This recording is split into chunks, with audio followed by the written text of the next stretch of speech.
أعوذ بالله من الشيطان الرجيم بسم الله الرحمن الرحيم سماعون للكذب أكالون للسحت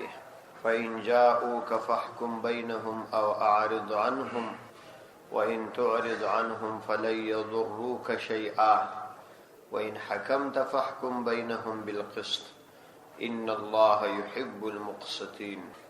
سورة مائدة آيات نمبر 2. سماعون للكذب اوریدون کی دی درواغ لر، اکالون للسحت خورون کی دی حرام لر، فإن جاءوک کچیر هاوی تا تراغله فحکم بینهم د دوی تر مابین فیصله وک او اعرض عنهم یا د هغوی نه مخ واړو وإن تعرض عنهم کتا د هغوی نه مخ واړوي فلن یضروک شیئا نو هغوی بتا ته د هیڅ شي ضرر هم ونه رسي. وإن حکمت کدی د دوی ترمنځ فیصله وکړه فحکم بینهم بالقسط نو بیا فیصله وکړه د دوی ترمنځ په انصاف. ان الله يحب المقسطين یقینا الله سبحانه وتعالى خوشوي المقسطين انصاف کوون. سماعون للكذب اکالون للسحت د دې آیاتونو هم د مخکنیو آیاتو سره مناسبت دي چې دا خاص دوه واقعو په ارتباط د يهودو هغه خبيث صفات بیانول چې هغوی د پیغمبر علیه الصلاۃ والسلام په فیصله باندې حقیقت کې راضي نه و او خپل هم نه راتلل. نو الله تعالی دلته د هغوی قبیح صفات بیانې د دې يهودان. نو د دې یو قبیح صفت دادي سماعون للكذب اوریدونکي دي للكذب درواغ اوري د دین په اړه باندې درواغ اوري. اکالون للسحت او انتهایی سخت خورونکي دي للسحت د حرام یعنی رشوت خوري. سحت په حقیقت کې هغه شی توای چې یو شی د بیخ وکړ لکه بل ځای چې الله تعالی فرمایي فیسحتکم بعذاب چې الله سبحانه وتعالى به تاسو په عذاب تباکی. اسحات یو شی د بیخ استلو تویل کیږي. نو سحت هم دا معنا چې سړی په کامله توګه په یو شکل ویدلی او من کل الوجوه اخری ازمر په اصطلاح کې 15 سره ګوتې په خله چخري. نو اکالون للسحت خورون کی دي للسحت حرام لر مراد سره رشوت دي. علی رضی الله عنه مجاهد قتاده ابراهیم نخعی دا ټول مفسرین د سحت څخه دلته رشوت اخلي چې دا خورون کی رشوت لر. نو دا د يهودانو دو صفات بیان سو، یوه د عوام صفت بیان سو قبیح، یوه د علماء د بیان سو. سماعون للكذب کی اشاره د عوام ته چې عوام الناس د يهودانو داسې و چې هغوی د دین په اړه د درواغ خبري اوریدل. یعنی علماء به په کلماتو کې په تورات کې تحریف کاوه او الهي احکام به پټوله او دوی به هغه اوریدل په پیدل به هم بیا عمل ور باندې کاوه. د دې ځای څخه مفتی محمد شفیع صاحب رحمت الله علیه و ضابطه را استدل چې د عوام الناس د فارد علماء د اتباع اصول چې عوام الناس د علماء اتباع کوي د دې د فار قانون او اصول دادي چې هڅه باید سړی د یو چا په دې باندې خطا نه وځي چې پلانې مولا دي او نه باید په دې باندې اکتفا وکړي چې بس کده څویل زبا هغه کوم. نو دا طریقه چې دا حرامه طریقه ده، دا جائز نه ده، د يهودو صفت دي. بلکې هغه لیکلي دي چې د عوامو د فار دا ضروری ده چې د دین د مسائلو په ارتباط به دوی د علماءو پوښتنه کوي تر څو چې د یو چا د علم کاروالی د هغه استعداد دا ورته معلوم سو بیا به دوی د هغه څه مسله پوښتي. قبیل فرض دی بلا تحقیق کومه مسله وپښتل او هغه لا ورته مسله ورکړه او مسله غلطه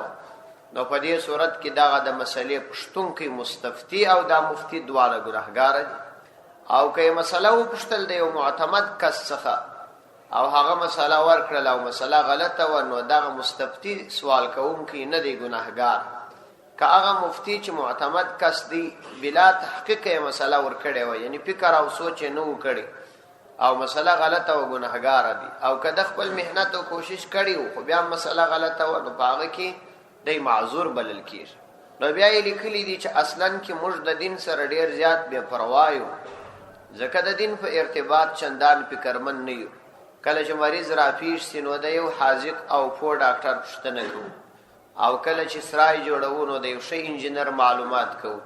کله چې موټر جوړوو نو د یو ښه مستري معلومات کوو. او د دین په مسائلو کې په دې ارتباط انتهایی زیات غافل او په دې ارتباط هیڅ فکر نه کوو. سره د دې چې دین زموږ د دنیا ضرورت او د آخرت مقصد دی. په دنیا کې بې له دینه گزاره نشي کېدلی او په آخرت کې بې له دینه نجات نشي پیدا کېدی، او موږ د دې په ارتباط باندې خاموش یو. نو دا د یهودانو صفت و چې هر څه به اورېدل بس هغه به عملي کول، بلکې تحقیق او غور کول پکار دي. الله سبحانه وتعالی هر چاته عقل ورکړي، داسې نه ده چې الله تعالی د انسانان بې له عقل او بې شعوره پیدا کړي. ځینې عوام الناس انتهایی په لویه غلطۍ کې واقع په یو امام پسې لمونځ کوي، هغه یو ډېر کمزوري سړی په پوهېږي چې لمونځ نه پسې کېږي، ته یې زما لمونځ پسې کېږي. دا غلطه خبره ده، ستا لمونځ پسې کېږي، داسې خبره ده. او یا د مثال په توګه یو سړی ښه په دې باندې پوهېږي چې دا صحیح مسله نه بیاني، غلطه مسله بیاني، دی وایي وروره موږ ته یو رقم. دا ډېره غلطه خبره ده، دا ډېر غلط فکر دی. موږ ته یو رقم دی، ولې ته خو عقل لري، انسان یې، الله تعالی تا ته عقل در کړی دی، خدای د خپلو احکامو مکلف ګرځولی، بس هر څه چې تا کوله. نو دا صحیح طریقه نه ده چې دا ځینې کسان یې کوي. وسماعون للکذب اکالون للسحت، خوړونکي وي للسحت رشوت لره. رشوت هغه کار ته ویل کېږي چې سړی بلا معاوضې خوري. د مثال په توګه شرعاً یو څوک پر یو وظیفه باندې مقرر دی، هغه ته د هغه وظیفې تنخواه ورکول کېږي،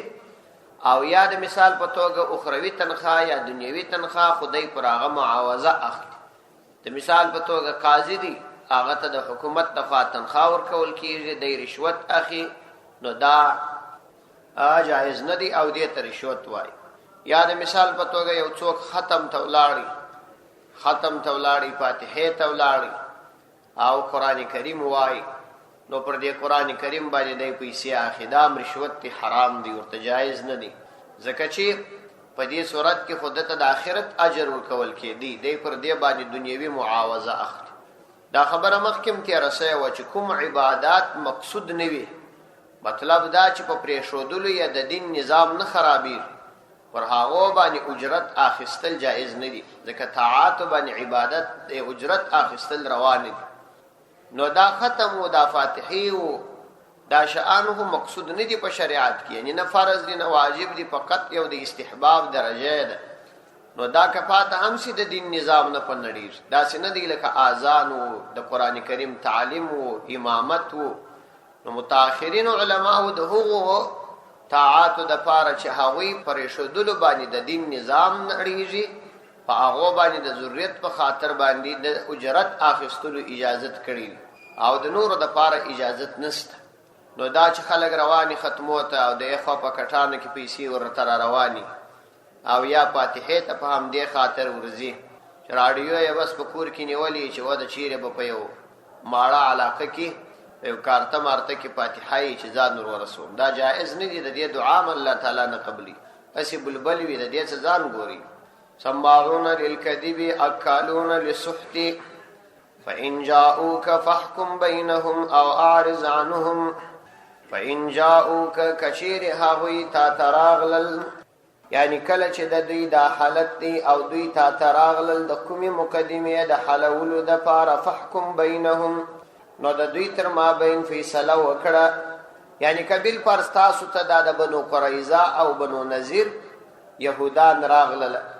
او یا د دې خیبر یهودان چې د زنا په ارتباط یې موضوع پیښه سوې و راغله، نو تا ته اختیار دی ای پیغمبر علیه السلام، فحکم بینهم او اعرض عنهم،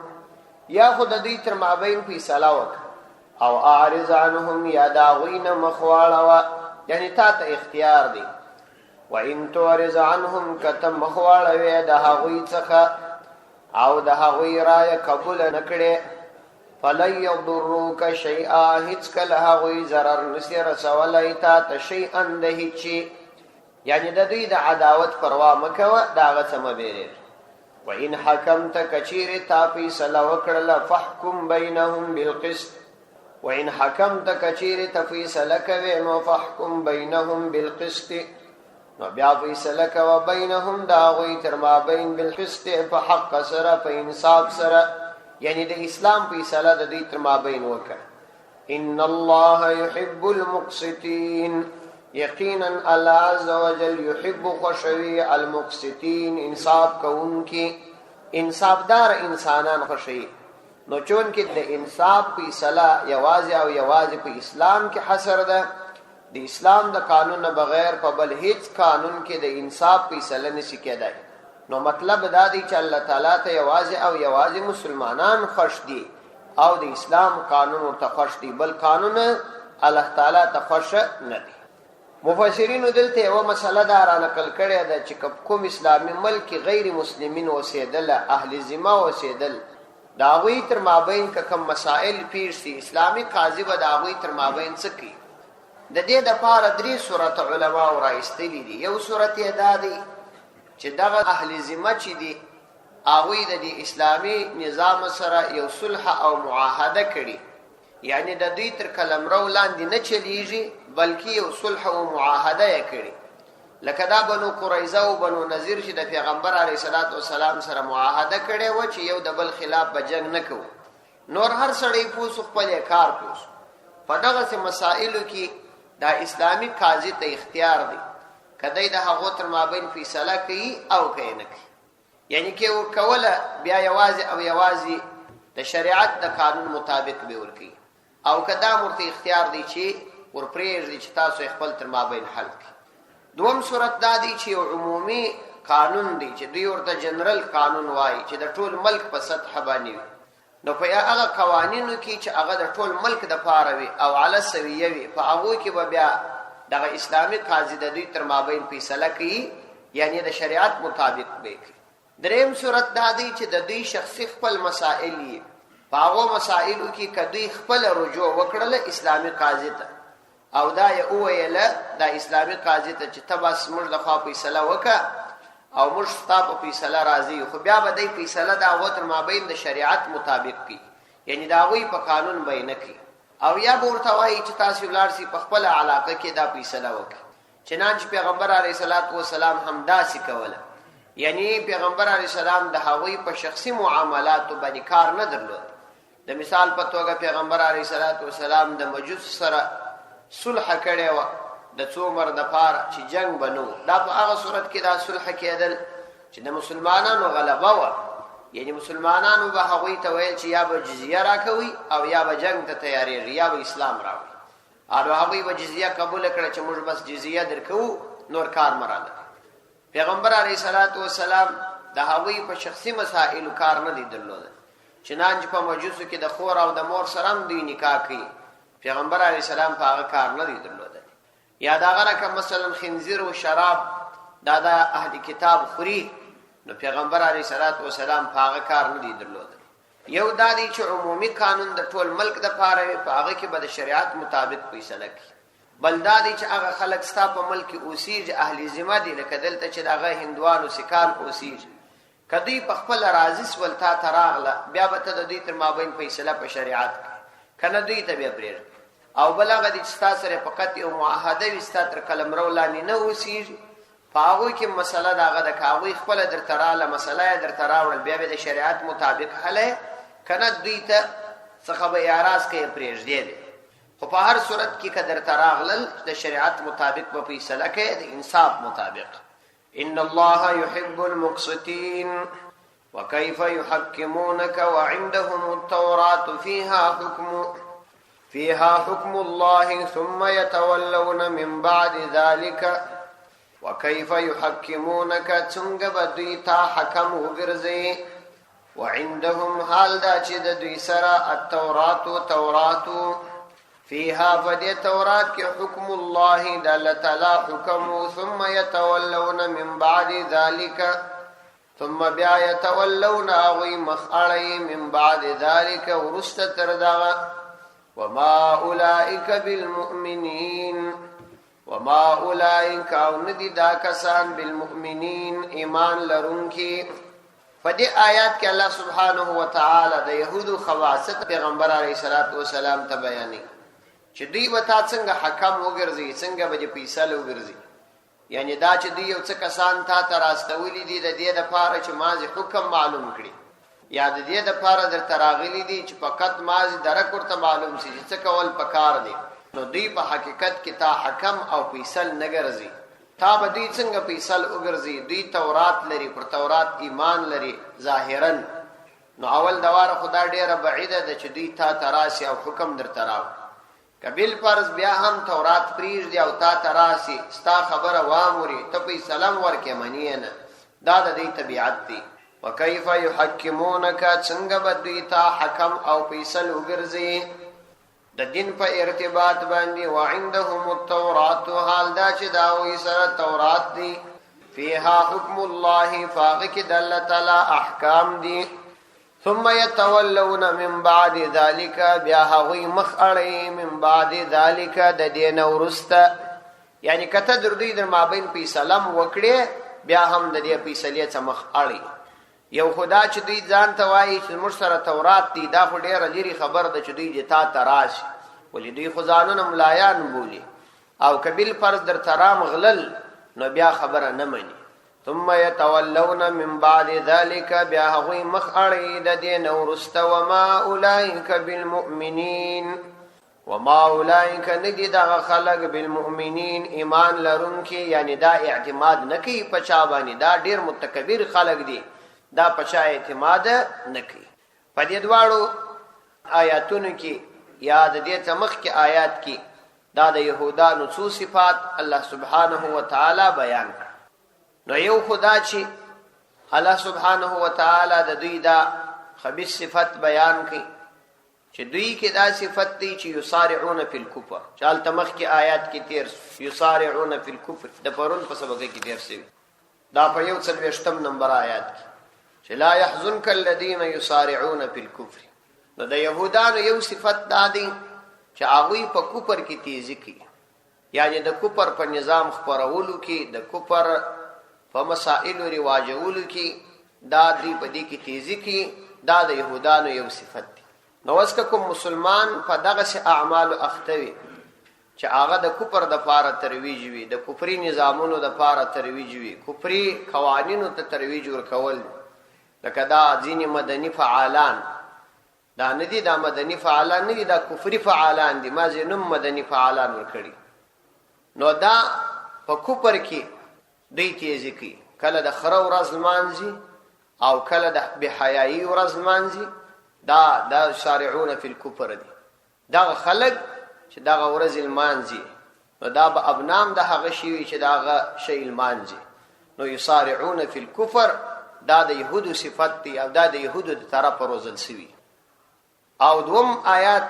دوم علامه الله تعالی د دې يهودانو دا صفت بیان کړي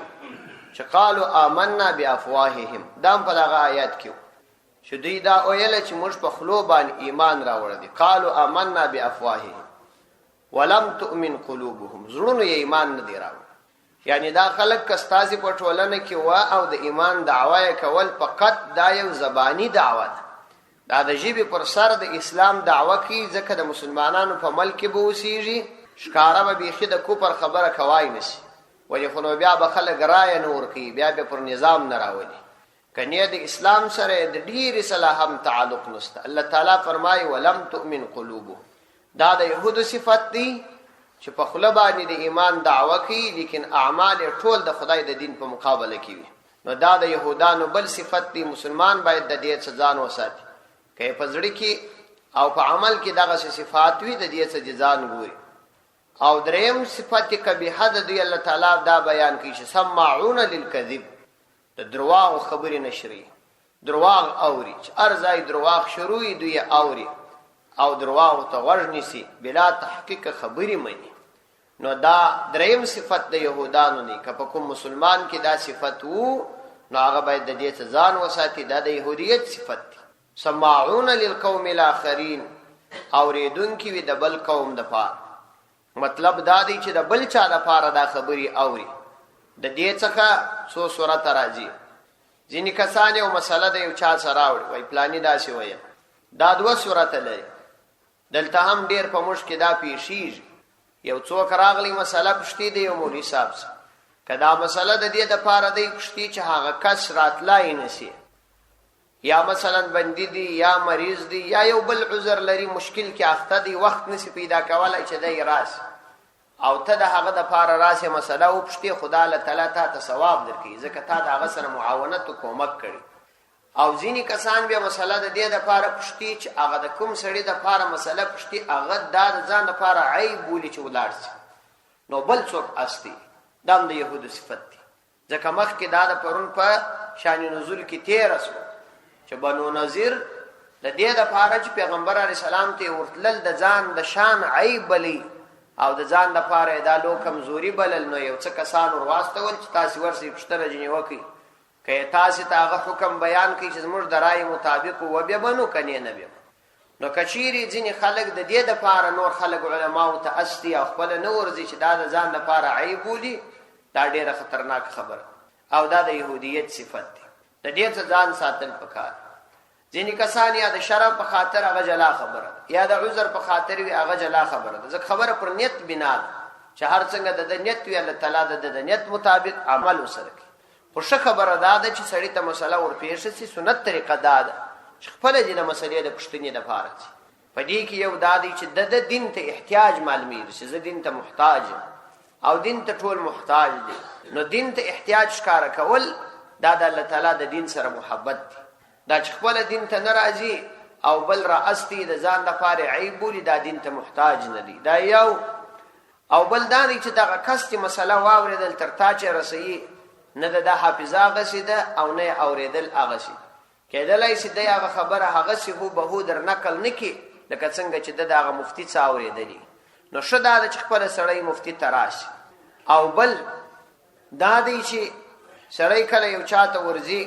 نو د دې د پاره به ورزي چې دا مسله د هغه څواوري نو په هغه به عمل کوو په دې نیت به سړی نه ورزي چې فقط ما ځان ته شی معلومي بلکې د عمل په نیت ورزي کله عمل په نیت ورتلی نه دام سي نه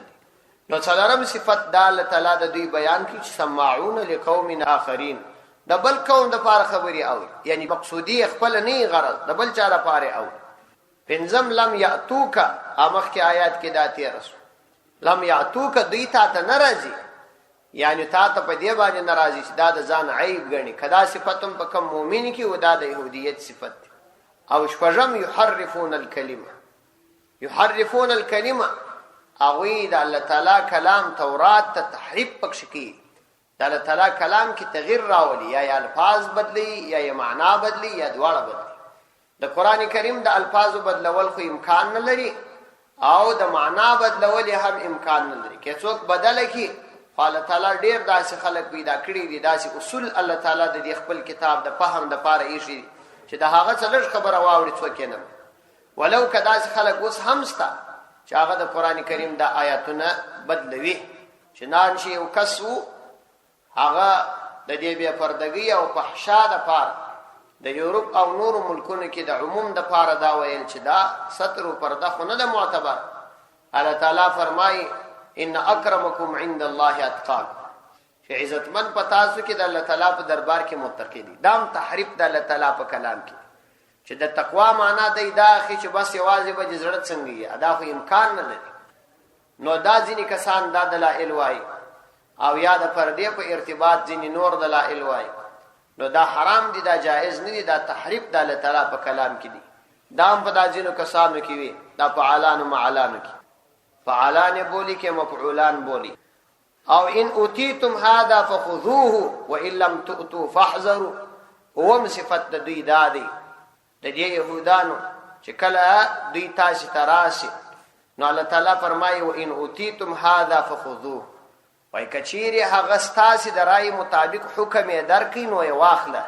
وان لم تؤتوه فاحذروا او که استاد رائے مطابق حکم در نکې نو بس ځان جنې ګور نو دام د يهودانو صفت دي چې په دې نیت پیغمبر علی السلام تراتل چې کایزما د رائے او طبيعت مطابق فیصله را واورول نو قبول به کم کني ردوم که کوم مؤمن العیاذ بالله په دغه نیت باندې یو مفتی ته یو عالم ته ورځي مسله د دې دپاره پوښتي چې که زما د طبیعت مطابق وقبلوم به که نه ردوم به، نو دا هم ډېر غلط صفت دی، باید د دې څه توبه وکړي. او دا هم ځینو کسانو کې سته، تاسو ته به یا معلومه یې که زما سره بیخي ډېر داسې کسان مخامخ شوي او زه په طبیعت پوهېږم چې دا مسله دی د څه دپاره پوښتي. نو ډېر کسان داسې وي چې یو ځای مفتي ته ورغلي، یو چا سره دعوی هغه مفتی فتوا ورکړي چې ستا حق نه کېږي، نو دی د منلو په نیت د اوله سره نه ورغلی، بیا د هغه څه وروسته بل مفتی ته ورځي، د هغه څه بیا مسله پوښتي، بیا چې هغه هم دغه جواب ورکړي بیا بل ته ورځي. حتی تر داسې اندازې ما ته معلومه سوې ده چې د یوې مسلې دپاره لسو علماو ته ورغلي چې کله ګردو دا جواب ورکړی دی بیا یې هم نه ده منلي، ځکه د خپلې رایې خلاف وي.